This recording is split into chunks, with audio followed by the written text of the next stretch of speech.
Bismillahirrahmanirrahim. Assalamualaikum warahmatullahi wabarakatuh. Hai teman-teman semua, kembali bersama channel Antara CPNS dan Navigator Guru. Mohon maaf teman-teman semua, baru bisa bahas soal UP paket 5 karena kemarin sempat drop ya teman-teman. Dan teman-teman mudah-mudahan diberikan kesehatan, jangan sampai sakit karena mau UP deh nih minggu ini. Dan mohon maaf juga nanti kalau ketika bahas soal agak sedikit flu batuk gitu ya. Mudah-mudahan teman-teman semua diberikan kesehatan, kemudian dimudahkan dan semuanya lulus, amin. Nah teman-teman, berapa saya juga baca komentar teman-teman di video-video saya sebelumnya, mungkin kecepatan dalam pembahasan ya. Nah mudah-mudahan di kesempatan ini saya agak sedikit menurunkan kecepatannya dan teman-teman bisa lebih mengerti. Kita coba di soal nomor 1. Perhatikan benda-benda konduktor di bawah ini. Nah, ini kita bisa fokus di soalnya paling bawah. Urutan benda yang memiliki konduktivitas paling baik. Nah, ini kan semuanya itu kan bendanya konduktor semua ya, teman-teman ya. Kalau misalkan semuanya konduktor semua, berarti kita urutkan yang paling baik, yang paling besar daya konduktornya. Apakah harus perak dulu? Ini di kedua ini kan kalau urutan kan kita sudah pernah bahas ya, yang mana yang akan kita delete. Ini kita akan ada cuma dua opsi teman-teman, 3 dan 4. Nah kalau misalkan 3 dan 4 ini kita akan delete mana yang paling mendekati, seperti itu. Apakah harus perak dulu atau tembaga dulu? Nah menurut sumber itu yang paling konduktivitas yang paling besar itu ada di perak terlebih dahulu teman-teman. Nah jadi kita akan mendelete yang angka 4 di depan. Jadi yang D dan E itu kita tidak akan fokus. Jadi kita akan fokus di A, B, dan C teman-teman semua. Nah setelah perak yang pertama, kita akan coba dulu yang pertama itu perak. Nah kemudian kira yang kedua apa nih teman-teman? Apakah tembaga dulu atau emas dulu? Karena opsinya cuma 2, 4 dulu atau 2 dulu. Nah kalau misalkan 2 emas itu jauh teman-teman, bukan konduktor terbesar setelah perak. Jadi konduktor terbesar setelah perak itu adalah tembaga. Jadi kita bisa langsung pilih jawabannya adalah yang A. Jadi kita bisa menghemat waktu, tidak fokus ke urutan-urutan selanjutnya. Nah ini kita akan coba buka pembahasannya. Konduktivitas adalah kemampuan suatu bahan atau zat untuk menghantarkan atau mengirimkan energi baik listrik maupun termal. Ini urutannya, yang pertama adalah perak, yang kedua adalah tembaga, yang ketiga adalah emas, yang keempat adalah aluminium, selanjutnya seng, nikel, kuningan, baru perunggu teman-teman semua. Oke. Nah ini bisa teman-teman hafalkan, barangkali nanti keluar di soal UP teman-teman semua. Nah selanjutnya di soal nomor 2. Nomor 2 ini, untuk memenuhi kebutuhan listrik di daerahnya, masyarakat di daerah pegunungan menggunakan sumber air. Perhatikan gambar kincir air yang digunakan oleh masyarakat tersebut untuk menghasilkan listrik berikut ini. Nah, kita akan fokus di soal nomor 2 ini, gambarnya nomor 5, teman-teman. Nah, ini kan di sini ada pernyataan yang benar untuk gambar nomor 5 di samping. Apakah A, energi kinetik maksimal, atau B, perubahan energi potensial, atau C, kinetik menjadi mekanik, dan D, jawaban A dan B benar, E, jawaban A dan C benar. Coba kita lihat di pembahasannya teman-teman. Jawaban yang paling tepat adalah yang E. Kenapa yang E? Nah kita akan bahas satu-satu. Energi kinetik adalah energi yang dimiliki oleh suatu benda karena gerak. Nah ini kan udah pasti. Kalau misalkan kita fokus di soal nomor 2 dan gambar nomor 5 ini kan pasti dia berputar, pasti jawabannya ada mekaniknya teman-teman. Nah dan juga ada kinetiknya. Oke, nah itu dua itu saling berhubungan. Jadi yang paling tepat adalah yang E. Kita bahas juga yang potensial. Energi potensial merupakan energi pada suatu benda yang dipengaruhi oleh letaknya. Contoh, batu yang diletakkan di pinggir meja punya energi potensial yang berbeda dengan batu yang diletakkan di lantai. Apabila diberi gaya, batu tersebut akan jatuh. Nah, yang kinetiknya contohnya mobil dan motor yang sedang bergerak dan melaju kencang, air mengalir deras di sungai. Mekaniknya adalah energi suatu benda yang disebabkan karena gerakan, posisi itu keduanya. Jadi energi kinetik dan mekanik ini saling keterhubungan. Jadi jawaban yang nomor 2 ini adalah yang E. Kita coba di soal nomor 3. Benda yang termasuk dalam satu kelompok adalah apa? Kita kelompokkan dulu sesuai dengan bendanya, teman-teman. Karet, aluminium, kayu, kaca, seng, tembaga. Nah, kita bisa mengkelompokkan nih, teman-teman. Kayu misalkan ini isolator ya. Kayu isolator, kaca juga isolator, ada lagi enggak? Karet isolator ya. Jadi bisa kita kelompokkan yang isolator itu 1, 3 dan 4. Ada enggak jawabannya, teman-teman? Iya, berarti jawabannya adalah yang D. 1, 3 dan 4. Nah, kalau misalkan aluminium, kemudian seng, tembaga, ada nggak jawabannya? 2, 5, 6. Kan tidak ada, teman-teman. Adanya 2, 4, 6. Jadi kita bisa mendelete urutan-urutan yang tidak termasuk ke dalam kelompoknya. Seperti itu, gampang sekali. Nah, ini isolator adalah benda atau bahan yang sulit menghantarkan panas atau listrik. Seperti itu, teman-teman. Kita lanjut di soal nomor 4. Perhatikan tabel bencana alam yang terjadi di Aceh tahun 2021 berikut ini. Berdasarkan tabel di atas, bencana yang berasal dari tenaga endogen adalah apa? Apakah A 1, 2, dan 3, atau B 2, 3, 4, atau C 3, 4, 6, atau D 5, 6, 7, atau E 3, 4, 7. Nah, teman-teman harus tahu dulu apa itu tenaga endogen. Nah, ini pembahasannya, teman-teman. Tenaga endogen merupakan tenaga yang berasal dari dalam bumi. Sementara itu, tenaga eksogen merupakan tenaga pembentuk muka bumi yang berasal dari luar tubuh bumi. Jadi yang paling tepat jawabannya adalah yang C, 3, 4, dan 6. 3 itu adalah gempa bumi, 4 itu adalah tsunami, dan nomor 6 itu adalah gunung meletus. Karena endogen ini merupakan tenaga yang berasal dari dalam bumi. Gitu kan, teman-teman. Oke. Kita lanjut di soal nomor 5. Perhatikan ruang lingkup materi berikut ini. Pertanyaannya adalah, ruang lingkup materi IPA yang sesuai dengan KD 3.2 memahami organ pernapasan dan fungsinya pada hewan dan manusia, serta cara memelihara kesehatan organ pernapasan manusia adalah yang mana? Yang berkaitan dengan KD ini ya, teman-teman ya, kita akan fokus di KD 3.2, yaitu memahami organ pernapasan dan fungsinya hewan dan manusia, serta cara memelihara kesehatan organ pernapasan manusia. Nah, apakah kita akan jawab yang A, 4 dan 5? Kita coba lihat. 4 itu penyakit pada tulang, jelas. Yang ada angka 4-nya tidak akan kita pilih karena kita akan fokus pada organ pernapasan manusia. Berarti 4 ini tidak termasuk, yang ini juga tidak termasuk.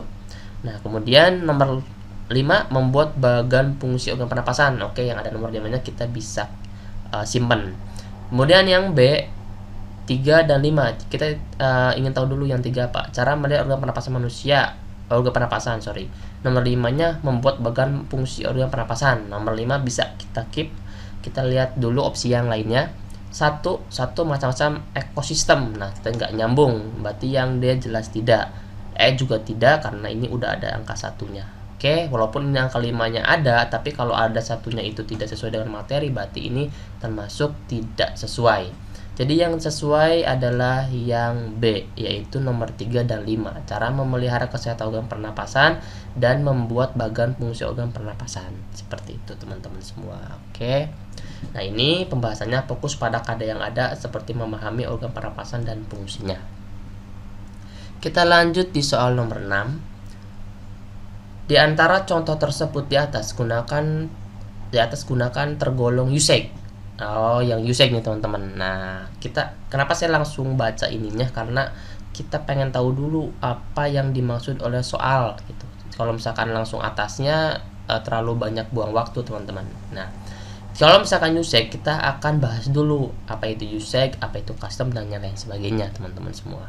Nah, usage itu merupakan norma yang merujuk kepada satu bentuk perbuatan dengan sanksi yang ringan bagi pelanggarnya. Contoh, orang yang bersendawa ketika sedang makan dianggap tidak sopan. Sanksi terhadap tindak ini berupa ejekan atau cemoohan. Berarti usage itu kebiasaan ya, teman-teman ya. Nah, jawaban yang tepat adalah yang C. Apa itu? Menyapa dengan ramah dan bersalaman jika berteman. Dan yang A-nya adalah jika terpaksa bersendawa dilakukan dengan sopan, seperti itu. Tapi kita kan bahas dulu teman-teman, apa itu usage, follows, mores, kostum, dan law. Ini biasa keluar di tes-tes teman-teman. Usage atau cara merupakan norma yang merujuk kepada satu bentuk perbuatan dengan sanksi yang ringan bagi pelanggarnya. Contohnya orang yang bersendawa seperti tadi. Nah, followers itu kebiasaan, itu adalah suatu aturan dengan kekuatan mengikat yang lebih kuat dari usage, karena kebiasaan-kebiasaan merupakan perbuatan yang dilakukan berulang-ulang sehingga menjadi bukti bahwa orang yang melakukannya menyukai dan menyadari perbuatannya. Contohnya kebiasaan menghormati dan mematuhi orang yang lebih tua. Kalau mores itu tata kelakuan, aturan yang sudah diterima masyarakat dan dijadikan alat pengawas atau kontrol secara sadar atau tidak sadar oleh masyarakat kepada anggota-anggotanya. Contohnya melarang perbuatan membunuh dan mencuri. Nah, custom, adat istiadat adalah kumpulan atau tata kelakuan yang paling tinggi kedudukannya dan bersifat kekal. Pelanggaran terhadap adat istiadat akan dikenakan sanksi yang keras, baik langsung maupun tidak langsung. Adat istiadat mengatur masalah warisan, perkawinan, dan lain-lain. Nah, law itu adalah hukum. Ya, norma yang bersifat formal dan berupa aturan tertulis. Nah, teman-teman tinggal memberikan acuan saja teman-teman. Misalkan usage itu cara, follows itu kebiasaan, mores itu tata kelakuan, custom itu adat istiadat, atau itu hukum. Ini berkaitan dengan hukum berarti dia termasuk dengan law, atau berkaitan dengan adat istiadat berarti masuk ke dalam custom, tata kelakuan, mores. Seperti itu aja teman-teman. Nah, kita lanjut di soal nomor 7. Warga negara global. Nah, ini menjadi tanggung jawab sebagai warga negara global, teman-teman. Kita langsung ke soalnya saja. Warga negara global sebagai tanggung jawab. Nah, kita kalau warga negara global itu kan nggak hanya satu negara ya, teman-teman, tapi negara-negara tetangga, teman-teman, negara yang di sekelilingnya gitu kan. Nah, dari paparan di atas, yang menjadi tanggung jawab warga negara global itu yang mana, teman-teman? Apakah pesatnya informasi dan komunikasi yang tidak terbendung, melengsernya pemimpin negara yang warganya mengungsi ke negara lain? Jelas ini salah ya, teman-teman, yang ada B-nya ya. Ini kan permasalahan negara pribadi kan, bukan negara global. Jadi yang ada B-nya jelas salah. Yang C ini kita nggak akan pilih, yang D juga kita nggak akan pilih. C. Hedonisme dan konsumerisme, D. Liberalisme, E. Polusi udara, dan F. Pemusnahan biodiversitas, keragaman hayati. Nah, ini yang paling menonjol itu adalah yang ini, teman-teman, pemusnahan biodiversitas dan polusi udara yang menjadi tanggung jawab warga negara global, teman-teman. Ada nggak yang jawabannya E dan F? Ternyata ada di opsi B. Nah, kita akan coba pembahasannya. Warga negara global adalah warga negara yang bertanggung jawab untuk memenuhi persyaratan institusional dan kultur demi kebaikan yang lebih besar bagi masyarakatnya. Kalau polusi udara itu kalau kita misalkan kita membakar lahan yang asapnya nanti akan tercemar ke negara tetangga, itu sebagai tanggung jawab sebagai warga negara global, teman-teman. Jadi pemusnahan biodiversitas juga sama sebagai tanggung jawab warga negara global. Jadi yang paling tepat adalah yang B. Kita ke soal nomor 8. Hubungan antar manusia sudah melewati batas geografis dan politis. Semua orang menjadi warga dunia, memiliki tantangan permasalahan yang sama atau hampir sama di semua warga negara. Yang tidak termasuk tantangan permasalahan global adalah kalau tadi tanggung jawab masyarakat global ya. Kalau sekarang mah yang tidak termasuk tantangan permasalahan global. Menguatnya paham liberalisme, teknologi dan informasi yang membanjiri segenap kehidupan, membanjirnya produk dari luar negeri, warga yang belum menjalankan nilai-nilai Pancasila, masuknya investasi dari luar negeri. Dari sini kita sudah bisa, teman-teman. Pancasila kan hanya ada di Indonesia. Jadi yang paling tepat adalah yang D. Ini kan tantangan permasalahan global yang tidak termasuk. Berarti yang tidak termasuk adalah nilai-nilai Pancasila di soal nomor 8 ini. Jadi jawabannya adalah yang D. Nah, seperti itu. Oke, kita lanjut di soal nomor 9. Pancasila sebagai sumber nilai memiliki makna apa? Apakah A. Konsensus mayoritas warga negara mewujudkan nilai-nilai dasar Pancasila, atau B. Sikap masyarakat menjadi landasan dalam mengembangkan nilai-nilai Pancasila, atau C. Gagasan tentang nilai-nilai Pancasila ditentukan secara mutlak untuk pedoman hidup, atau D. Nilai-nilai kerohanian dalam Pancasila menjadi sumber utama pengamalan bagi generasi muda, atau E. Seluruh tatanan kehidupan masyarakat, bangsa, dan negara menggunakan Pancasila. Kalau di sini nomor 9 ini kan sebagai sumber. Kalau sumbernya berarti keseluruhan. Oke, jadi ke-9 ini yang paling tepat adalah yang E, teman-teman semua. Nah, Pancasila sebagai sumber nilai berarti keseluruhan nilai-nilai dalam kehidupan masyarakat. Jadi kalau misalkan ada soal tentang sumber nilai, berarti teman-teman jawabnya yang keseluruhan, seperti itu teman-teman. Nah, sekarang soal nomor 10. Nilai-nilai Pancasila dikatakan mempunyai nilai objektif karena A. berkaitan dengan kehidupan nyata yang bersifat dogmatis rasional, B. karena memiliki objek yang jelas yaitu bangsa Indonesia, atau C. sesuai dengan kenyataan bangsa Indonesia dan bersifat universal, atau D. merupakan hasil perenungan bangsa Indonesia itu sendiri. Nah, kalau di sini nomor 10 itu adalah nilai objektif. Kalau objektif itu adalah yang sebenarnya atau kenyataan aslinya. Kita cari option yang memiliki arti dari kenyataan yang sesungguhnya yang mana? Ya, yang paling tepat adalah yang C, sesuai dengan kenyataan bangsa Indonesia dan bersifat universal. Objektif artinya pemikiran atau sebuah pernyataan yang berdasarkan fakta tanpa melibatkan pendapat pribadi. Nah, seperti itu teman-teman semua. Ini 10 soal, mudah-mudahan teman-teman tidak puas karena nanti akan ada paket soal selanjutnya dan dimudahkan semuanya teman-teman ya dalam menggapai cita dan lulus UP ini.